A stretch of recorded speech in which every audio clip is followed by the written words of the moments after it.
Gentlemen, before we get started with today's action-packed episode, I want to specifically address you dads out there who have young sons who are 9, 10, 11, or 12 years old. As you probably remember, only a few kids back when you were in junior high school had their dad sit them down and tell them about women, sex, and dating. And most of the time that was at best just the mere birds and the bees. It was only a couple of kids in your school probably whose dads had the wherewithal to talk to them about how to actually relate to the girls and set them up for a lifetime of success with women from an early age. Well, the good news is even if you've been dreading having the quote unquote talk with your own son, I've got your back. I've produced an audio program for you that lays out step by step how to talk to your son about women and sex, when to have the talk, where to have the talk, what to cover and what to avoid. And it will make this task that you're probably dreading so much easier. And let me tell you something, your son's social life in the here and now will benefit greatly from it. And his overall success with women in the future will be amazingly better for it. No too good to be true factor for him. No having to go through high school and college and perhaps even on into adulthood without knowing how to relate to women. You have the toolkit ready for you to help your son succeed in these areas where most of us as kids really were never given the chance. Where do you find this audio program? Well, it's there for you at mountaintoppodcast.com/TTYS. Talk to your son, right? TTYS. There you'll find not only the audio program itself called Talk to Your Son about women and sex, you'll also get in on some great bonuses by the likes of, say, Dr. Robert Glover of No More Mr. Nice Guy fame, plus several other great guests. And it's all yours for $19.95, by the way, so it won't break the bank. What a great investment in your son's social success right now, and what a great head start you'll be giving him on into the future with girls and someday with women. It's all there for you at mountaintoppodcast.com/TTYS. And now, fasten your seatbelts. Here comes yet another barn burner of a discussion with the ever controversial but super smart Dr. Scot Yenor.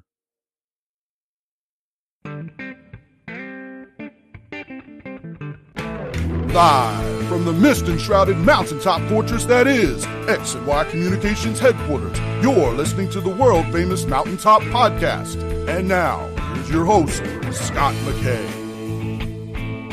Greetings, gentlemen. Welcome to yet again another episode of the world-famous Mountaintop Podcast. My name is Scott McKay, and as always, I'm your host. You can find me at Scott McKay on just about every social media platform out there. Gentlemen, today I have a returning guest. He was here exactly 100 episodes ago, and since 250 was such a great episode, I'm anticipating big things here, and I had him lined up all along for episode number 350 to return and talk to us.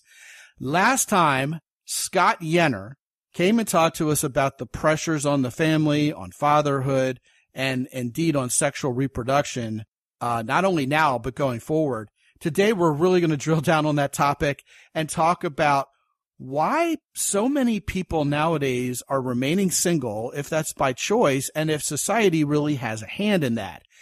Let's put it this way. Let's just throw it on the table. Is the fact that it's harder for you to meet and relate to women something that is being wrought by society writ large? Not to make you guys a victim, but just kind of to give you the tools you need to think about this a different way and then, do something about it.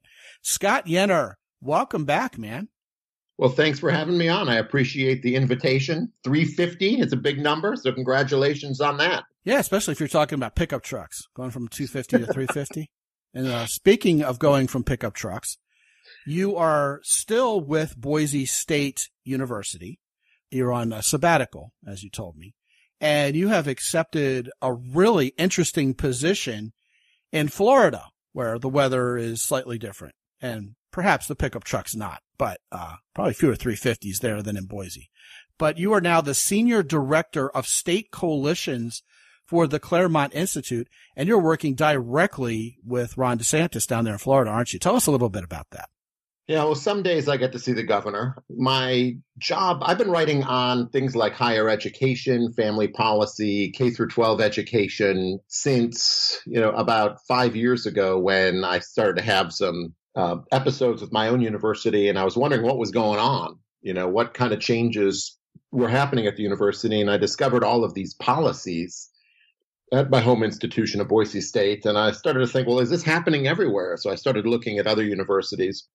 And next thing you know, I kind of got into this little kind of niche where people who were interested in discovering what was going on at their own universities were contacting me.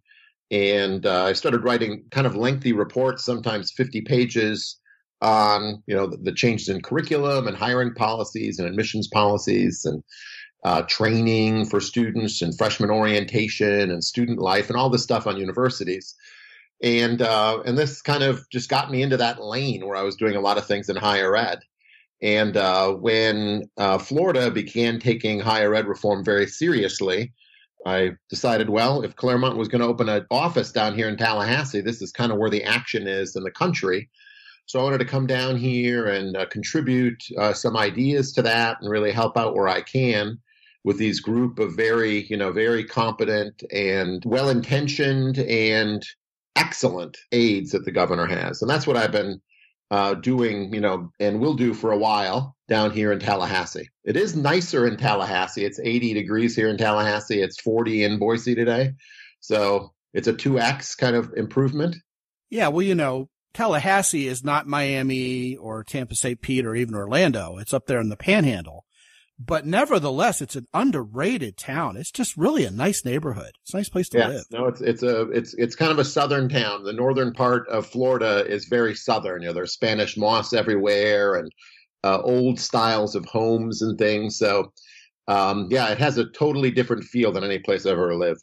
Yeah, it's gorgeous. I mean, the whole area on the western coast of Florida, between about there all the way down to Tampa, where the clear rivers are and everything, is just gorgeous. Anybody who's been to Florida and never been to that part of the state is really just missing out. Well, I will get to that. I will get to doing that one of these days.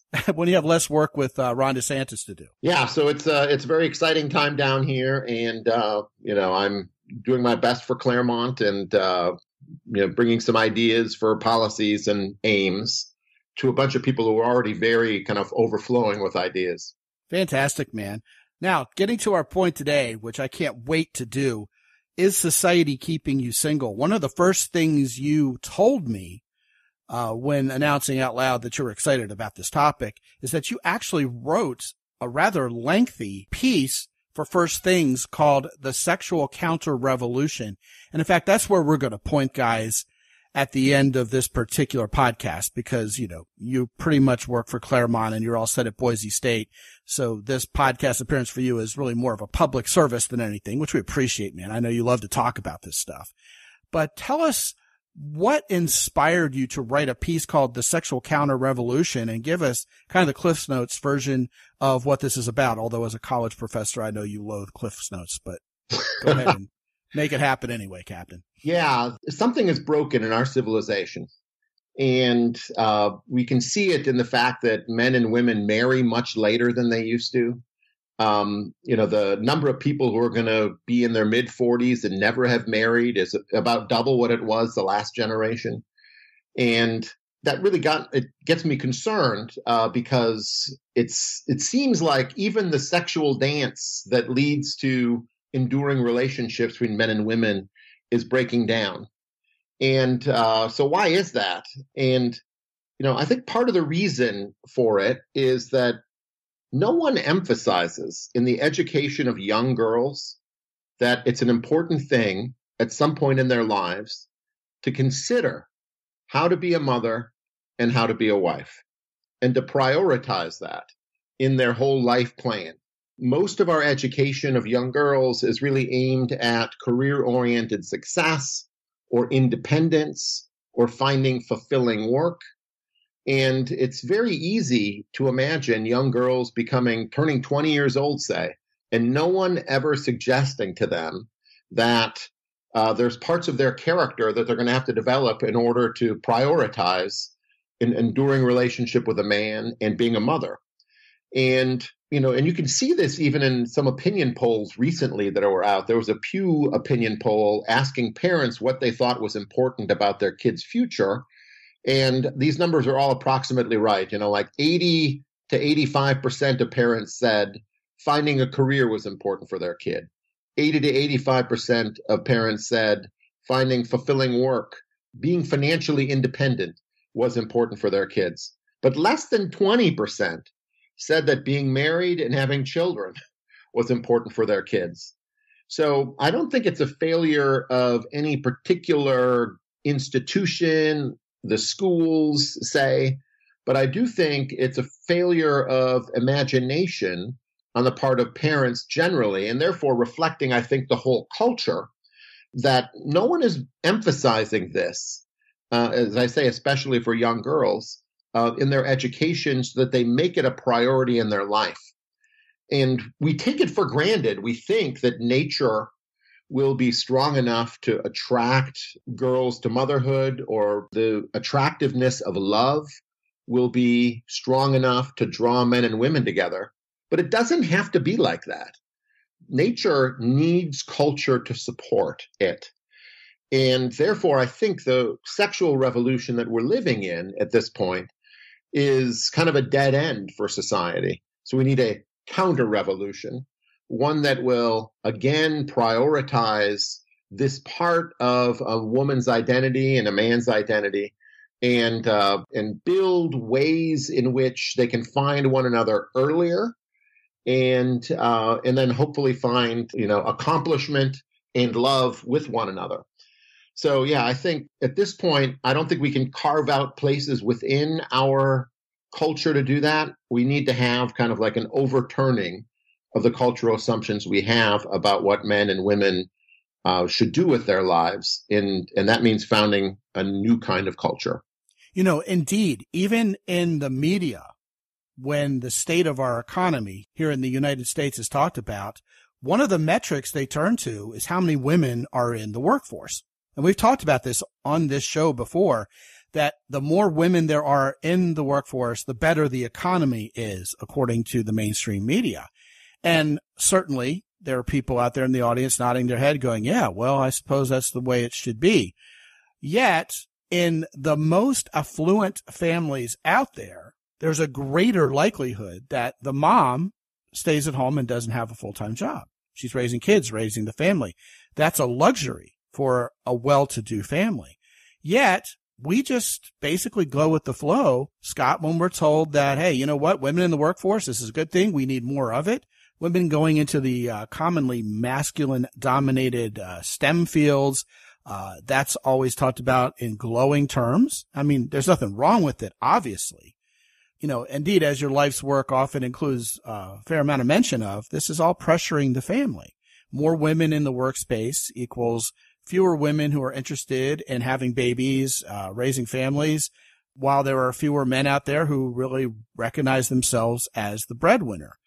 In my mind, it occurred to me while you were talking, Scott, that there are groups of people out there who will come after you for saying these things out loud you just talked about.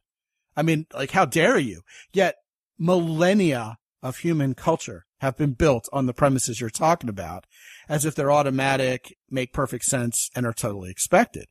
So nowadays you have not only young women who are, in some respects, the tide has shifted against Scott. They're practically being ordered to go to work and not even think about making babies. I mean, in light of the latest Roe versus Wade overturning, the activism certainly went from abortion being unfortunate and rare to we're going to be proud we got abortions. In fact, if you're carrying kids to term, mama, there's something wrong with you. And people are still going along with it. And, call that pressure on the birth rate, pressure on the family, whatever.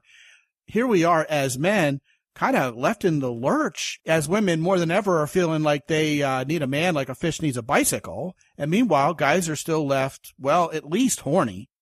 If we've been brainwashed into believing that women are no darn good and they're just going to take our money and rake us over the coals in divorce court, so be it. But now we've got HD 3D porn.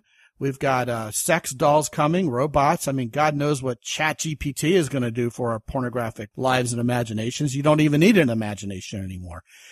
So none of this is going northward. It's all going southward. You've told us a little bit about what post-modernity has done, not only in the zeitgeist of culture, but in the mindsets of women. where does that leave us as men? You know, before we talk about that counter revolution that I really want to hear about, let's not leave ourselves out of this conversation. What's going on with the men nowadays, Scott? Yeah, I mean, I think you can rarely talk about women without thinking about the corresponding changes in men. And, you know, if women don't prioritize marriage, well, then men won't either. And the general tendency will be for men to be much less responsible, long-range thinker, less long-range thinking on their part. And what I really think you have is a bifurcation that is a division on the women's side and on the men's side. So you've seen probably a lot of the stats about the number of young ladies, especially liberal young ladies, who have been diagnosed with mental problems and who are on some sort of medication. The numbers are very high for those under 30 years old. At some points, they, according to some polls, exceed 50%. And, you know, there's also a poll out a few weeks ago that said about a third of women under 30 have contemplated suicide. So this suggests, you know, that some of them are not like really great relationship material. And I think those two groups probably overlap. But if you're going to talk to your son about what kind of woman to marry, probably someone who's depressed and suicidal doesn't make it to the top of the list. And so, you know, there's genuine problems on the female side, but there are genuine problems on the male side. Not only drug use and porn use, things that you mentioned, but also kind of a lack of ambition, vitality among the men, like their lives suffer from purposelessness. So I think just the dwindling numbers on both sides of the sexual divide who are really marriage material is one of the cultural problems that we face.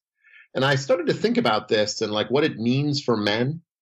And one of the things I think it means is that men who have it all together should not be interested in settling. Like they are actually right now very much hot market items. And we've commoditized ourselves, have we? Oh, I don't mean to say it like that, but I get what you're saying. So I'll say it a different way. Okay, maybe I will too. I don't want to be a commodity either. But you know, because their numbers are smaller, so they are, you know, there are fewer, more attractive, successful males. So males should not sell themselves short in that particular kind of situation. And there's a high value on excellent, competent, and attentive males. And, you know, while there are problems on the male side of the ledger, there are also, I think, for those who have it all together, you know, great opportunities because there are, like, I think many fewer men who don't have it all together. And I think that, like, realizing that is maybe part of the beginning of wisdom for, you know, men as they think about entering into their 20s, because they are at that point, you know, at least showing promise.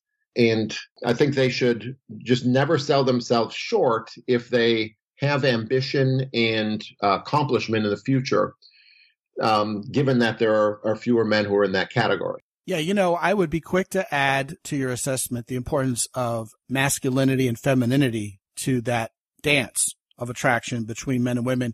That's not happening so much anymore. And along with the ambition and the drive and having it together as men should, you know, the first thing that came to mind was there are fewer and fewer men who understand what it means to be masculine in the way women define it anymore, as opposed to being macho or, you know, being anti-macho and turning, well, feminized, if not flat out feminist.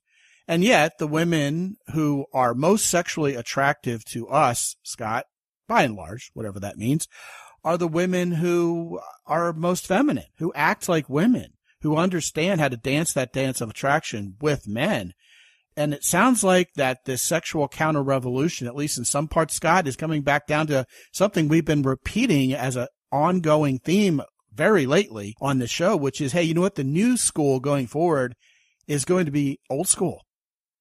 It's going to be, hey, men are men, women are women. Everybody is getting wise to all of these lies we're being told that just don't make any sense, that like men can get pregnant and things like that.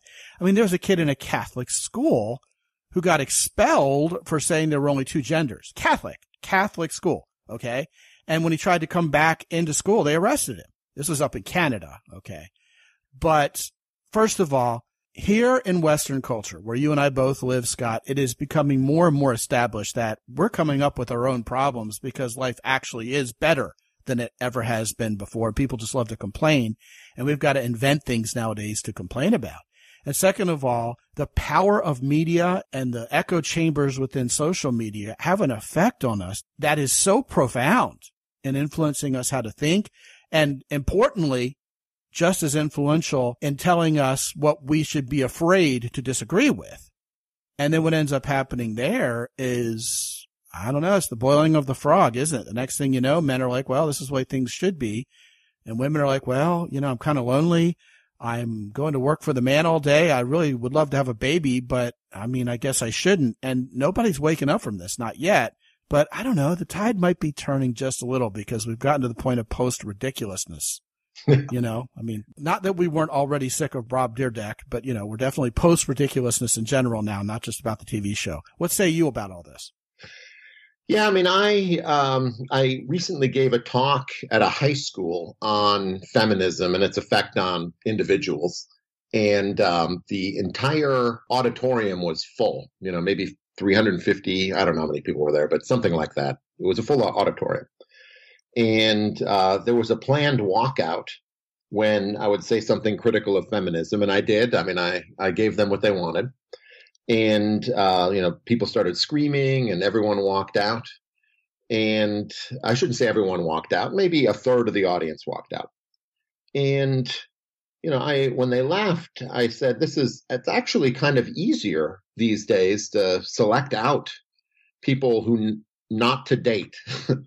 Because man, you just told everybody who was left in the room, basically, I know why the other third of you are single. Yeah, exactly. Oh God. and they didn't seem all that interested, you know, in beginning anything, the ones who left. So, you know, I do think that just the way people dress and the way people carry themselves on the female side of the ledger is more of a giveaway now than it was at any other time in our lifetime, because, you know, people who want to show that they're women dress like women. And my advice to the young guys there was, A, you know, plan to do something great with your life, and B, you know, select carefully when you decide who to date and marry. And to the girls was, you know, find some, you know, room for being a wife and a mother in your ambitions for your life. I mean, I don't think it's the only thing that any woman has to be, but I do think that it's something that if you don't prioritize it, it's not going to happen automatically like it may have, you know, with a different culture 70 years ago. So, you know, there's part of me that wants to think that in our particular climate, it might be easier to identify people who are interested in respectable, you know, more traditional life together, because those who actively reject it wear that rejection on their sleeve. And so I don't know if that's like a little bit of hopefulness, but I do think that it doesn't take as much to be a discerning person as it used to. You know, also something that you mentioned, I don't know, triggered this in my mind. I have another article coming out in First Things. It's coming out, one of the issues coming out soon, on the South Korean situation. Now, South Korea is a country that has the lowest recorded birth rate in world history. And its marriage rate is like a third of what it was in 1980. And there are actually in South Korea like two major political parties. One of them is explicitly feminist, and about 70% of the women in South Korea vote for it. And the other one is explicitly anti-feminist, and about 70% of the men vote for it. It's a very divided place. I can't remember the exact numbers, so don't quote me on this, but I'm going to say something like a third of people under 40 have given up on dating or even thinking about marriage. And it's kind of incredible, like the battle of the sexes.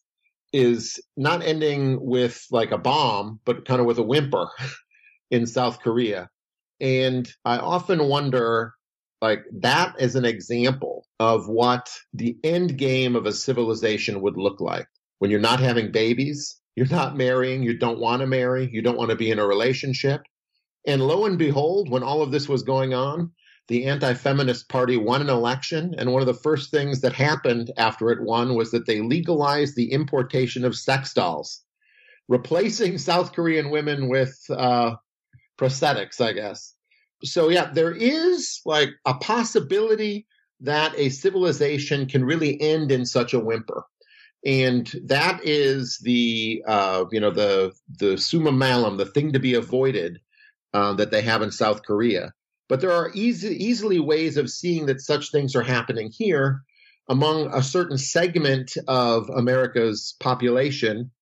The activities of men and women look exactly like they do in South Korea.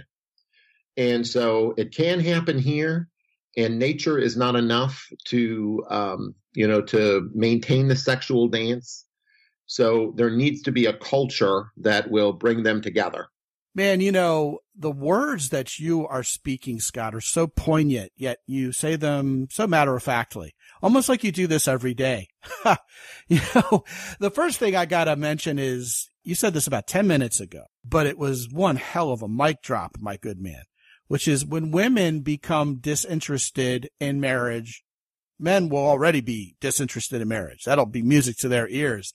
Man, what a great way to end a civilization. And then what you've done is you've now elaborated upon that. And man, how prescient T.S. Eliot was. I mean, it's got to have been more than a century ago when he said in The Hollow Men, this is the way the world ends. This is the way the world ends, not with a bang, but a whimper. And, you hear reference to that all the time. It's become a very oft quoted bit of poetry. But it is really going on. All this talk about the end of democracy and different cultural changes are all being wrought to create passivity. And that passivity starts with masculinity, doesn't it? One of the overarching themes of this particular podcast, and I expected it to be such, is society changing to put pressure on the family, to put pressure on the birth rate, et cetera, et cetera. And this is your wheelhouse. This is what you talk about every day of your life. What has occurred to me is the whole idea of Mr. Nice Guy has been wrought by society. If you want to change the world and you want to do it without even firing a bullet, if you want this silent, almost stealth mode coup, as it were, the first thing you do is get all the naive people to believe your stupidity, and they'll come along.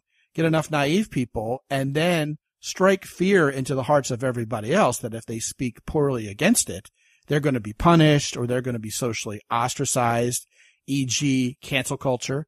And then the next thing you know, you have George Orwell books, live and in person, and that's kind of what's going on. And what's happened is when you take the man out of the family, when you make the man more passive, when you make the man more scared, when you get the man to say, I don't need to be a leader, I can just sit around, eat Cheetos and watch TV, I don't have any reason to provide or protect, I'm far too nice for that, then there's this gap, and that's when the government comes in, and that's where totalitarianism follows.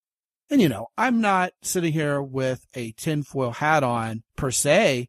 I just think this is obvious. I mean, you can call all this stuff conspiracy theory or whatever nowadays, but it is a fact. You can look at the cold, hard figures, just like you brought to the table, Scott, and look and see, hey, more women acting like men, more men acting like women, sometimes literally more women becoming men and men becoming women. And, I mean, is there any wonder why no babies are being born? And is it any wonder why we're blindly and really just passively handing over more power to people we don't even know who they are? I mean, we were talking about how it seems obvious that Joe Biden might not be the one making the biggest decisions in America, and yet no one talks about it because no one cares. Just as long as I can watch Netflix tonight and get DoorDash. What's going on here, man? And how are we going to counter it? What are we going to do as men if we really honestly think this is important? Because I'll tell you, Scott, spoiler alert, My biggest soapbox nowadays is, hey guys, if you feel scared to speak your truth, guess what? You are not alone. And it's time to stop being scared and speak the truth, or else your freedoms are going to go away. Your lifestyle as you know it is going to go away. And probably just as importantly to these guys, any chance you have in hell with women is going to go away. So yeah, man, give me some action items. What should we be doing out there? You know, I think there's a real dearth of competence among Americans of a conservative bent. There are so many positions in authority or where you could do public service that go unfilled because there are so few competent, public-spirited men who want to accomplish things in those positions. Like, there are very few people who want to become school superintendents. There are very few men of character who want to become principals. There are very few men of character who could become like administrator of a large charitable organization. There are so many needs that America has for manly accomplishment that there is really no excuse, I think, for young men to languish on couches and wallow away their lives in misery. You know, the first thing that every man should be thinking about is accomplishing something in the world and making an effect on the world. And I think that's what ultimately and kind of accidentally makes men attractive. But you shouldn't do it for that reason. It should be done to actually have that effect on the world. Men have a public purpose, and they should try to accomplish those public purposes. And, you know, I see a lot of young men who are into weightlifting and other things in order to make their body trim. And I think that's good. And I do the same thing. But, you know, the real challenge, I think, of being a man in the world is not being able to lift a certain amount of weight. It's to be able to handle what Darren Beatty, one of my favorite guys on the internet, calls the pain box. You know, that is when all the world is against you, still having the confidence that you're in the right and continuing to act on that confidence and not giving into the pain box. That is the cultural kind of matrix that might point you in a different direction. So I do think that it's actually a wonderful time for, you know, accomplishing such things because there are so many dissident type organizations that are really thirsting for competent, ambitious men. So I encourage your listeners, I think, to find such dissident organizations. They're not hard to find, and get connected with them and then try to accomplish great things in the world. And you'll be amazed at how much opportunity there is today. The regime that exists is kind of delegitimizing itself in, you know, I think in the eyes of the clear-eyed, and just stopping serving that regime and joining those who oppose it, I think, is a way to find genuine meaning and to, you know, put yourself under the leadership of someone and become a person of accomplishment. You know, the first thing I want to say, Scott, is I agree with you 100% that a man's overall purpose is a lot higher and loftier and more community-oriented than simply finding and attracting women. My purpose in mentioning the importance of being attracted to women, of course, is the theme of this show. That's why most of these guys are here. So yeah, it is definitely not a cart and a horse. You go out there, change the world, live your truth, know what the heck you believe, who you are, and act like it, and be ready to answer for it on a daily basis. And, you know, women being attracted to you will follow. My last question for you before we close is based on the simple fact that the very first sentence to your response to the last question had the word conservative in it. Scott, how did this get so politically partisan? I mean, whether you're fiscal conservative, social conservative, fiscal liberal, social liberal, why has this become such a plank in a partisan platform? I mean, it's so strange to me what gets politicized. I mean, why, for example, do I have to believe that abortions are bad, okay, and that capital punishment is good? Why can't I split my opinion on that and say, well, we shouldn't be killing anybody, or, you know, damn the torpedoes, let's kill them all, lest I risk being called a rhino or a dino. I mean, even anybody in Congress nowadays who, God forbid, thinks for themselves on a particular issue is practically tarred and feathered and run out on a rail if they don't follow the party line. It all seems part of the groupthink strategy to ultimately weaken us, doesn't it? Yeah, I mean, I think this stuff has inevitably become political because it is political. That is, our idea of what a woman is supposed to be and what she's prioritizing in her life is a political decision. The idea that everyone simply chooses on their own is kind of a myth because we're indirectly led toward a particular way of life. So I think every political community is going to have an image of what a woman should do and what a man should do and where marriage should be in their life and how it should be ranked in their life. And I think that kind of stuff is inevitable. And I think the truth of the matter is the attack on the sexual dance between men and women has been a project of the left for a couple generations. And while it used to be possible to be on the left and to be pro-family, it's becoming less and less so. Yeah, I mean, the critique of the family is based on the idea that the family is a source of great injustices in the world and has to be reconceived in order to, reflect the individualism of society or to recognize women's identity in ways that hadn't happened before. So, where we are in the late stage of our civilization, it seems to me, is some people are defending the eternal truth that men and women are different, that the sexual dance is an important thing in their life, and that marriage is the cornerstone of any good civil society. And really, the other side is looking to make a civilization that rejects all of those premises. So it really inevitably becomes like the heart of a political conflict that goes not only from the halls of Congress and to state legislatures, but into our living rooms and into our nurseries. And it's a division that you can see in the behavior of people and the attitudes of people in so many different walks of life. So I do think that we're kind of in the midst of that, and it's going to be really impossible to wish that conflict away. The hope is that a sexual counter-revolution will look for new cultural norms that will bring men and women together in a sexual dance, that will encourage males to accomplishment during the course of their lives, that will encourage women to balance whatever they want to do in their life with the great goods of being mothers and wives. And I think any new culture in our technological republic is going to have to be built on some variation of those ideas. And so let's get started building that new culture based on new manners, mores, and opinions, because the old one is exhausted and dying. Yeah, man, I'm fired up just listening to you.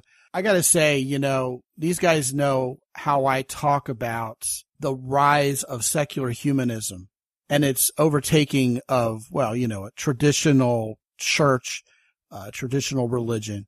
And basically, in the wake of that, people still having this internal need inside themselves to be part of something bigger. And by default, pretty much, politics has become that new religion with all the dogma that goes along with it. So if you're not for me, you're against me. If you don't believe what I believe, you're evil, not just different. There's not such thing as a difference of opinion. It's a difference in eternal damnation versus salvation level. I mean, it's gotten to that level for a lot of people in this country, and yet there's no salvation there. There's no hope there. It's just the quest to be right on Twitter. But here's what I know, and here's why I believe so strongly in what you're saying, Scott. As much as the royal they try to fight it, boy, are people horny. And boy, do men and women love screwing, So if you're going to fight heterosexual procreation, you're up against a tidal wave that is one of the largest forces in the universe. And it seems silly to have to fight for men and women wanting to go have sex, make babies, and have a family and fall in love, et cetera, et cetera. but that's just straight up the reality. That's where most people are going to be. And one of the places where it seems to be looking up again, weirdly enough, is Hollywood. We're seeing movies once again that are built on actual good, solid writing and men and women relating, and not the romantic comedies. I think those are simply out of style, but it was all CGI and superheroes there for years and years. And now, you're seeing some really good series, some really good movies that write about humans relating again in a natural way, because that's what's selling tickets. And I think, that's where it's looking up. Man, just my 2 cents. His name is Scot Yenor. He is a professor at Boise State University who is on sabbatical right now and working in the great state of Florida as the senior director of state coalitions for Claremont Institute. And when you go to mountaintoppodcast.com/revolution, you'll be teleported directly to Scot Yenor's article on First Things called The Sexual Counter Revolution. Scot Yenor, man, always a pleasure. You think about this stuff so much that you can't help but come to us as the bearer of fantastic ideas that really are thought-provoking. Thank you so much for joining us again today, man. Well, thanks for having me on and for letting me know that I quoted T.S. Eliot. Yeah, man. There are so many things that we say all the time in this culture and never even know where it comes from. Just the other day, someone said they were going to give me an offer I couldn't refuse.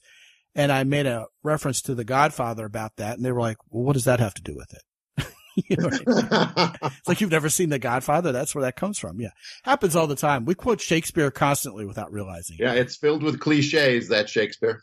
Yeah, something's rotten in Denmark for sure in today's society. Anyway, Scot, thank you so much, man. And guys, if you haven't been to mountaintoppodcast.com lately, visit our sponsors, Origin in Maine, Hero Soap Company, and Keyport. Use the coupon code Mountain10 every time you partake of their wonderful products. That'll make your life easier and more manly. And also, gentlemen, if you haven't checked out the master classes that I do at the end of every month, last Wednesday of every month at 8 p.m. Eastern Time, you will be able to get in on a full-scale demolition of a topic that's important to every guy out there in terms of relating to women and being better men. You'll be able to join like-minded men for that event. And if you can't make it on that particular night, there's a download portal for you the next day. Man, we have covered great topics so far. Feedback has been universally positive. And even in the world of short attention spans, guys are like, man, I am fully equipped after one masterclass to face the world in this area. It has become a huge part of my life, my purpose to do excellent things for you on those masterclasses every month. And I would strongly encourage you to go to mountaintoppodcast.com/masterclass and not only see what we got on for this month, but also see what past months have covered, and man, get you some. Get in on those master classes. You can even get yourself a season ticket and save 30% when you partake of a season of 8 of them. All that and more is there for you at mountaintoppodcast.com. And until I talk to you again real soon, this is Scott McKay from X&Y Communications in San Antonio, Texas. Be good out there.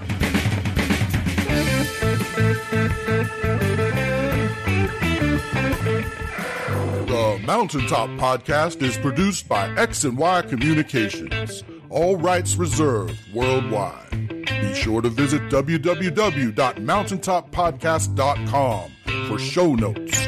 And while you're there, sign up for the free X&Y Communications newsletter for men. This is Ed Roy Odom speaking for the Mountaintop Podcast.